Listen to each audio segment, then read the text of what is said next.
ሰላም ጤና ይስጥልኝ እንደምን አላችሁ ደህና ናችሁ ወይ? አንዲት እህቴ 4,500,000 ብር ልካልኛለች። ቤት ልገዛላት ነው። እመገዛላትን ቤት አብረን ሄደን እናያለን ማለት ነው። አንድ 3 ደላሎች ጋር ደውያለሁ። እንግዲህ እስቲ አለ የሚባለውን ቤቶች አያለውኝ ማለት ነው። ተከታተሉኝ፣ እቀርጽላችኋለሁ።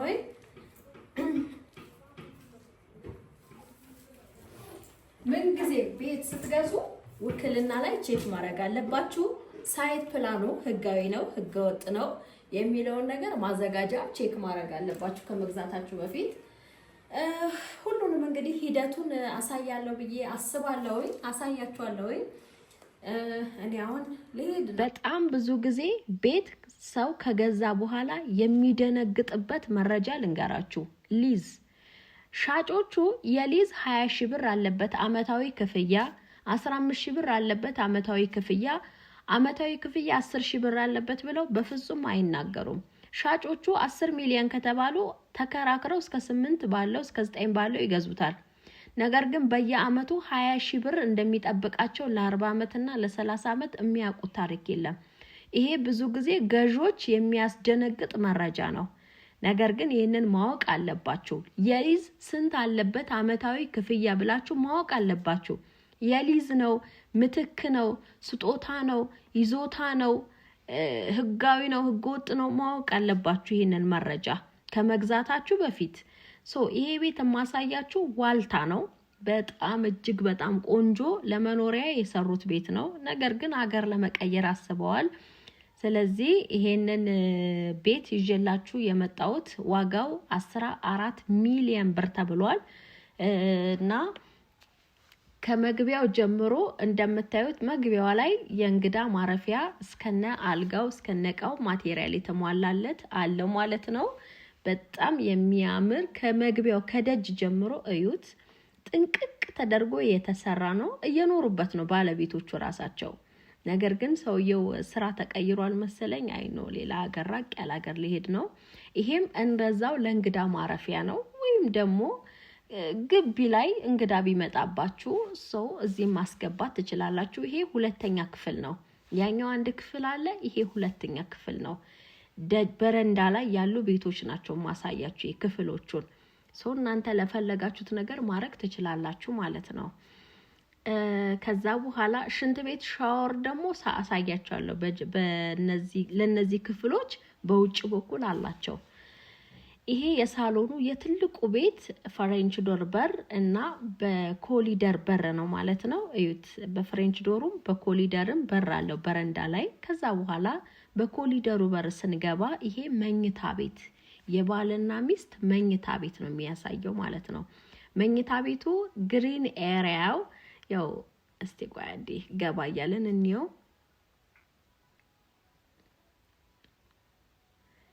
ይሄ ቤት እንግዲህ የባልና ሚስት መኝታ ቤት ነው። ጥንቅቅ ተደርጎ የተሰራ እጅግ በጣም ዘመናዊ ቆንጆ ቤት ነው እና ይሄ መኝታ ቤት ነው ማለት ነው።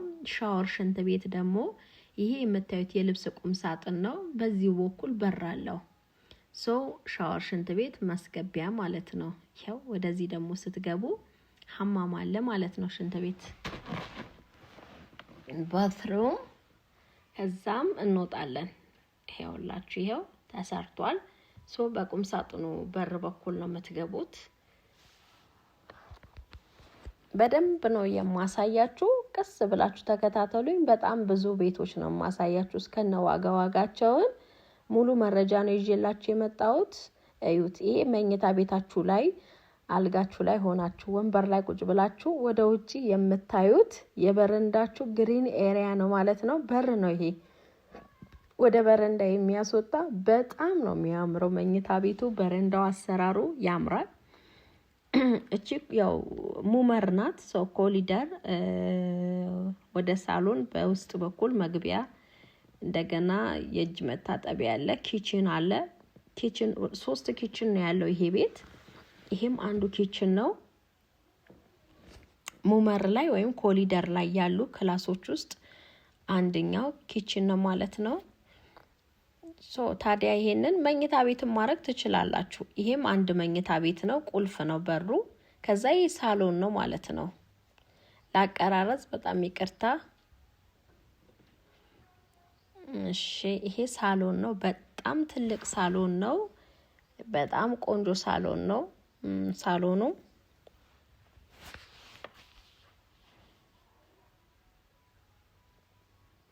ሴራሚኩ ይሄ ደረጃ 1 ሴራሚክ ነው። ይሄው ማቴሪያሎቹ እንዳለ በደረጃ 1 የተሰሩ ኤችዲኤፎች የተጠቀሙባቸው እጅግ በጣም ዘመናዊ ቆንጆ ቪላ ቤት ነው ማለት ነው። ይሄ ወደ ጓሮ ነው የምትወጡት። በኮሊደሩ በኩል ወደ ጓሮ ስትወጡ ምን ያሳያችኋል መሰላችሁ? ክላሶች አሉ። እዩት። እዚች ጋር በጓሮ በኩል የልብስ ማጠቢያ አለ ማለት ነው። ከዛም ይሄ ጓሮ ላይ ያለ ሻወርና ሽንት ቤት ነው። ይሄም አንድ መኝታ ቤት ነው። ጓሮ ላይ ለሰራተኛ ክላስ ማድረግ ትችላላችሁ። ለእንግዳም መኝታ ማድረግ ትችላላችሁ። ያው ውስጥ ላይ አንዱ በሳሎን ቤት በኩል በኮሊደር በኩል አንዱን ኪችን ባይሆን 3 መኝታ አለው ማለት ነው ትልቁ ቤት። ግቢ ላይ ደግሞ 2 ቤቶች አሉ። ከጀርባ ደግሞ ያሉት እነዚህ ናቸው። ከጀርባ ያሉት ቤቶች ይሄን ይመስላሉ። 2 መኝታ ቤት አለ። ከዛ ደግሞ ይሄ ደረጃ ነው ወደ ላይ መውጫ ለሰራተኛ ክፍል ነው ማለት ነው። የሰራተኛ ክፍል የልብስ ማጠቢያ የልብስ ማስጫ ላይ ነው። ይሄ ይመስላል ማለት ነው። በአጠቃላይ እዚህ 3 አለው። ውስጥ ላይ ትልቅ ሳሎን አለው። መኝታ ቤቶች በረንዳው ግቢው ደግሞ ይሄን ይመስላል። በምታዩት መልኩ ቆንጆ ተደርጎ የተሰራ ሊኖሩበት የሰሩት ተመላልሰው የሰሩት ከሩቅ አገር ተመላልሰው ሰርተውት እየኖሩበት ያለ ቤት ነው። ያው እንግዲህ እግር ይሄዳል የተሻለውን ለማግኘት የተሻለውን ስራ ለማግኘት ይኬዳል ነውና አገር ለመቀየር ስለሆነ ሊሸጡት ነው ማለት ነው። መግዛት የሚችል ሰው ይሄ ቤት ቢከራይ 40,000 ብር 50,000 ብር በወር ይከራያል። በወር 50,000 ብር ግን ይሄን ቤት ስለዚህ ቤት ሙሉ መረጃ በኋላ ላይ ነግራችኋለሁ። አንድ ህጋዊ ቤት ያለቀለት ወይም መሬት ስትገዙ ማወቅ ያለባችሁ 6 ነገሮችን ዛሬ ለእናንተ ልንገራችሁ። አንደኛ ውክልና አንደኛ ነው። ሁለተኛ ነው። ሶስተኛ ነው ውክልናው። ሁለተኛ ሳይቱ ህጋዊ ነው ህገወጥ ነው። የጨረቃ ሳይት ፕላን ካርታ ተብሎ በህገወጥ መልኩ ብዙ ሲሰራ ነበር ከዚህ ቀደም። ብዙ የመዘጋጃ ሰራተኞችና እንዲሁም ደላሎች ታስረዋል። እና ያንን እርግጠኛ ለማወቅ መጀመሪያ ሳይት ፕላኑ ተወስዶ መዘጋጃ ቼክ መደረግ አለበት ገንዘብ ከመክፈላችሁ በፊት። ሶስተኛ ሊዝ። ብዙ ሰው 5 ሚሊዮን ብር 10 ሚሊዮን ብር መግዛቱ እንጂ የሚታወቀው የሊዝ በአመት 20 እና 30 ሺህ ብር እንደሚከፍል የማያውቁ ብዙ አሉ። ቤቱን ከገዙ በኋላ አመታዊ ግብር ሲባሉ ይሄም አለ እንዴ ይባላል። ለ20 አመትና ለ30 አመት 30 ሺህ ብር 20 ሺህ ብር 15 ሺህ ብር 10 ሺህ ብር የሊዝ የሚባል የሚከፈል የቤቱ መጀመሪያ መሬቱን የወሰደው ሰው የተዋዋለው አለ። ገብቷችኋል? ያንን መሬት እንዲሰጠውና ለምሳሌ ቤት ሰርተው የሚሸጡ ሰዎች ስትራቴጂያቸውን ልንገራችሁ። በሊዝ ሲጫረቱ በከፍተኛ ገንዘብ ይጫረቱትና መሬቱን ይወስዱታል። ከዛ ቆንጆ ቤት አስቀምጠውበት ቆንጆ ዋጋ ይሸጡታል። የሊዝ ግን በየአመቱ የናል ክፍያ አለ ብለው አይነግሯችሁም። እናንተም ህጋዊ መሆኑንና ሳይቱ ህጋዊ መሆኑን ብቻ ነው የምታውቁት። ወይም መሬቱን በሊዝ እንደወሰደው ከመንግስት እንጂ የምታውቁት በአመት ስንት ሺህ ብር እንደሚከፈል የምታውቁት ታሪክ የለም ማለት ነው። የአብዛኞቻችሁ የገዢዎች ይሄንን ደግሞ እንዳታውቁ የሚያደርጓችሁ በአፍ በጠለፋ ደላሎች ናቸው። እና ይሄንን ነገር እርግጠኛ መሆን አለባችሁ፣ መጠየቅ አለባችሁ፣ ማወቅ አለባችሁ። ዝም ብላችሁ ውትፍ አትበሉ ማለት ነው። በአመት 10,000 ብር 15,000 ብር 20,000 ብር የሚከፈል የሊዝ ብር እንዳለው ማወቅ አለባችሁ። 7,000 ብር ምንም አይነት በሊዝ ያልተካተተ ነገር ግን ስትገዙት በሊዝ እንደሚካተት መረጃዎችን መሰብሰብና ማሰባሰብ አለባችሁ ገንዘብ ከመክፈላችሁ በፊት ይሄንን ሁሉ የምታረጋግጡት። ሌላው ደግሞ ዝም ብላችሁ መታችሁ ከደላሎች ጋራ ቤት ከምትፈልጉ የሚያውቅ ሰው ቢያሳያችሁ ከሚያውቅ ሰው ቤት ገዝቶ ከሚያውቅ ሰው ከዚህ በፊት መረጃ ወስዳችሁ እሱ ራሱ ቢያፈላልግላችሁ እሱ ቤት ሲገዛ ያጠፋቸው ብዙ ጥፋቶች ስላሉ ከዛ ትምህርት ወስዶ ለእናንተ ጥሩ ነገር ይፈልግላችኋል። ቤት ገዝቶ የሚያውቅ ሰው ካደረጋቸው ስህተቶች ስለሚማር በራሱ ለእናንተ ደግሞ ጥሩ ነገር ጥሩ መረጃ ይሰጣችኋል፣ ጥሩም ነገር ያስይዛችኋል። ስለዚህ ቤት ገዝቶ የሚያውቅ ሰው ቢገዛላችሁ መልካም ነው፣ ሰውን ብታወያዩና ብታማክሩ። ሌላው ደግሞ እንደገና ያው ውክልናውን ነግሬያችኋለሁ፣ ስንተኛ ላይ እንደሆነ ማወቅ አለባችሁ።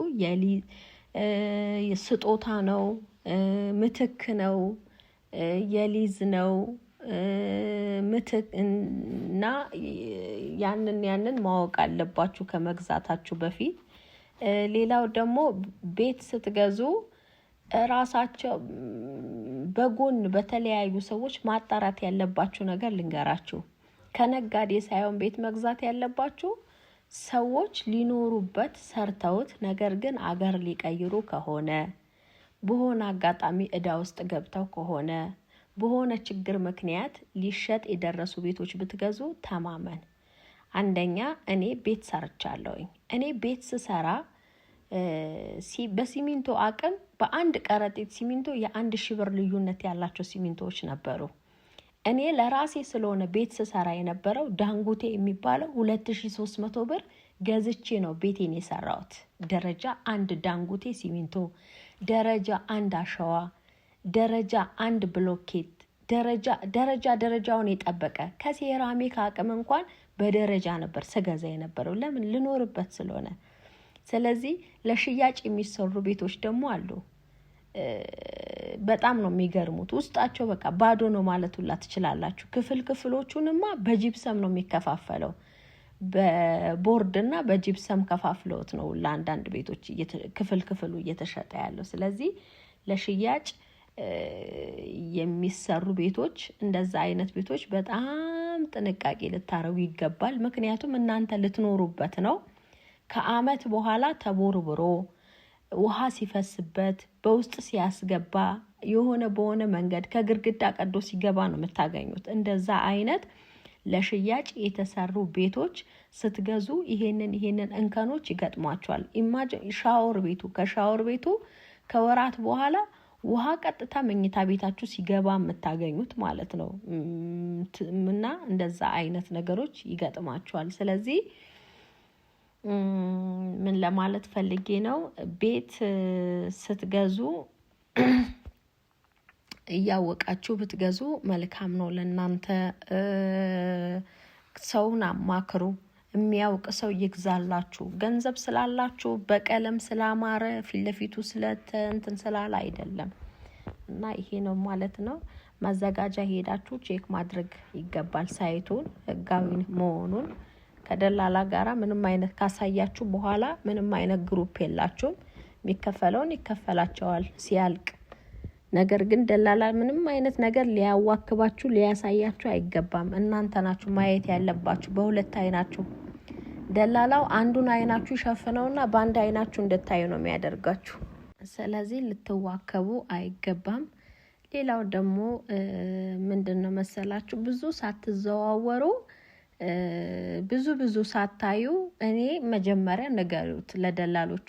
እኔ አቅሜ ከ5 ሚሊዮን እስከ 6 በሉ ወይም ደግሞ ከ4 ሚሊዮን እኔ አቅሜ ይሄን አለው ብላችሁ አቅማችሁን ንገሩትና አቅማችሁን የሚፈቅደውን ቤቶች እነሱ ያሳያቸው። ለምሳሌ 5 ሚሊዮን ብር እጁ ላይ ያለ ሰው የ20 ሚሊዮን ቤት እያዟዟሩ ቢያሳዩአችሁ ጊዜ ነው የምትፈጁት። የምትፈልጉትንም ሳታገኙ አይምሯችሁም ተናውጦ ጊዜያችሁን ባከንቱ ነው የምታባክኑት። ስለዚህ መንገር አለባችሁ የምትፈልጉትን ምን እንደሆነ ምን አይነት ቤት እንደሆነ ኤል ነው ምን አይነት ቤት ነው ቪላ ነው ጂ ፕላስ ነው መንገራ በቃ ግልጹን ዝም ቤት ለገዛ ነው ብላችሁ በሞተር ማያልቅ ቤንዘላቸው መዟዟርና ማዟዟር ጊዜ መፍጀት የለባቸው በቃ አቅቤ 10 ሚሊዮን ብር ነው 10 ሚሊዮን ቆንጆ ነው የምትሉት 1 5 6 ቤቶችን አሳዩኝ በሏቸው ያሳዩአችሁ ከዛ ካላጀባችሁ ደግሞ ካልመሰጣችሁ ሌላ ደግሞ ጨምሩልኝ ይሄ ሁሉ የምታሳዩኝ አይሆንም እስኪ እስከ 11 ያለ ደግሞ በሏቸውና እናንተ በ10 ትጨርሱታላችሁ ከባሉካው ጋር ገብቷችኋል እና እንደዚህ አይነት ነገሮችን የምትገዙበትን ብራችሁን መንገር አለባችሁ በግልጽ አብዛኛው ጊዜ ለደላላ ያለኝን ብር ከነገርኩኝ ማይሆን ነገር ነው ምናምን እናንተ ናችሁ መምረጥ ደላላውማ ተውት እሱ ስራው ማሳየት ብቻ ነው የሚሆነው ከናንተ ጋራ እና ይሄ ይመስላል እና ከባለቤቶቹ ጋራ ለመገናኘት ሞክሩ ሌላው ደግሞ የባንክ ዕዳ ያለበት ቤት ሳይቱ ላይ ብር ከመክፈላችሁ በፊት ባንክ ማለት ሳይቱን ስትረከቡ ዕዳ መኖሩን አለመኖሩን ቼክ አድርጉ ዕዳ ካለበት የባንክ ዕዳ ከባለቤቱ ጋራ መነጋገር ያለባችሁ ምንድነው ቤቱን ትዋዋላላችሁ ወይም ያልቃል ለምሳሌ 2 ሚሊዮን ብር የባንክ ዕዳ ያለበት ቤት ከሆነ ቤቱ ግምቱ 4 ሚሊዮን ብር ከሆነ 2 ሚሊዮን ብሩ ግን ለባንክ እንደምትከፍሉና 2 ሚሊዮን ብቻ እንደምትሰጡት ማወቅ አለበት ሻጩ አለበለዚያ መቀመቅ ነው የምትገቡት ይሄ የማያልቅ የባንክ ዕዳ ጉዳችሁ ነው የሚፈላው እና ምንድነው የምታረጉት 2 ሚሊዮን ብር ለባንክ እንደምትመልሱ እንደምትሰጡ የቀረውን ዕዳ አለና ቀሪውን ብር ለሱ እንደምትሰጡት ማወቅ አለበት ሻጩ እንደዚህ አይነት ነገሮች በጣም እርግጠኛና ቼክ አድርጉ የባንክ ዕዳ አብዛኛው ቤቶች አሁን እኛም ጋር በባንክ የተሰሩ ቤቶች አሉ ከባድ ነው በባንክ የተሰሩ ቤቶች በቃ ዕዳው በቃ አያልቅም በዚህ ገብቶ በዚህ ወጥቶ 15% 10% ለሆነ ነገር 5% ለሆነ ነገር የወለደው የሆነ ነገር 2 ሚሊዮን የምታውቁት ወይም የተነገራችሁ 2 ሚሊዮን ብር ነው ባንክ የምትከፍሉት ግን ምናልባት ከ3 ሚሊዮን በላይ ነው ይሄንን ወቁ 2 ወር ዳውን ሳትከፍሉ ብታቆዩ ቤቱ ውርስ ነው የሚሆነው 3 ወር መተው ነው ጨረታ የሚያወጡባችሁ ስለዚህ በገዛ ገንዘባችሁ ሰላማችሁን የምታገኙበትን ነገር መግዛት እየቻላችሁ በውክቢያ ባልሆኑ ነገሮች ያልሆኑ ነገሮችን ገዝታችሁ እጃችሁ ላይ ማድረግ የለባችሁም ይሄ እኔ ካሉኝ መረጃና እኔ ለሰዎች ቤት ስገዛ መሬትም ስገዛ ጥንቃቄ ከማደርገው ነገር አንዱ ይሄ ነው በጣም አስቸጋሪ ነኝ በነገራችን ላይ ከምታስቡት በላይ አስቸጋሪ ሰው ነኝ ደላላ ስደውል ራሱ ማያነሱ ደላላው ነው እኔ ገዦ ነው አስባችሁታል ስደውል ስልክ አይነሳልኝም አስቸጋሪ ነኝ እሺ ያልላችሁ እና ያው ብዙ ነው የሚሄደው ብታዩ ብዙ ነው የሚሄደው ብዙ እኔም ያደራቃ ስለሆነብኝ ነው ገባችሁ ያ ሰው ሊያመሰግነኝ ይገባል እንጂ ሊማረርብኝ አይገባም ሌላው ደግሞ ስገዛ እንደራስ ያረጋኝ እንጂ መገዛው ለሰው እንደምገዛ አስቤም አላቅም ተዝሚላችሁ ከሆነ ዋልታ ከዚህ በፊት 1 ሚሊዮን 300 ሺህ ብር የገዛችውን መሬት 9 ሚሊዮን ብር ነው የሸጠችው 500 ካሬ ነው የዛሬ 4 አመት ከምናምን ከጀርመን ነው የገዛችው አዲስ አበባ ልትገዛበት ማለት ነው እና ግን ያው እሷ መጨረሻው አላማረም በጣም ነው የሚደብረው መጨረሻዋ ግን እነግራችኋለሁ የሷንም ታሪክ ቤቱ ምን እንደሆነ እንዴት እንደተፈጠረ እነግራችኋለሁ ለማንኛውም የዛሬ የነበረኝ ቆይታ ይሄ ይመስላል አመሰግናለሁ እንግዲህ ይሄን ያህል ካሳየናችሁ ይበቃል ማለት ነው ለዛሬ ይሄ ያው ያላለቀለት ነው በሮች ይቀሩታል ይሄ በጣም ቆንጂዬ ዘመናዊ ተደርጎ የተሰራ ነው ግን አንዳንድ ፊኒሺንግ አለው ያው ብዙም በማይባል ሁኔታ በሮች ይቀሩታል ማለት ነው። ሌላ ሁሉ ነገር አልቆለታል። እንትን ይሄ ሻወር እቃዎች ምናምን መታጠቢያ እንደሱ አይነት እቃዎች ይቀሩታል እና ላለቀለትም ማለት ነው። ቤቱ ግን ዋው ምርጥ ተደርጎ ነው የተሰራው እና ይሄ ይመስላል ጋይስ።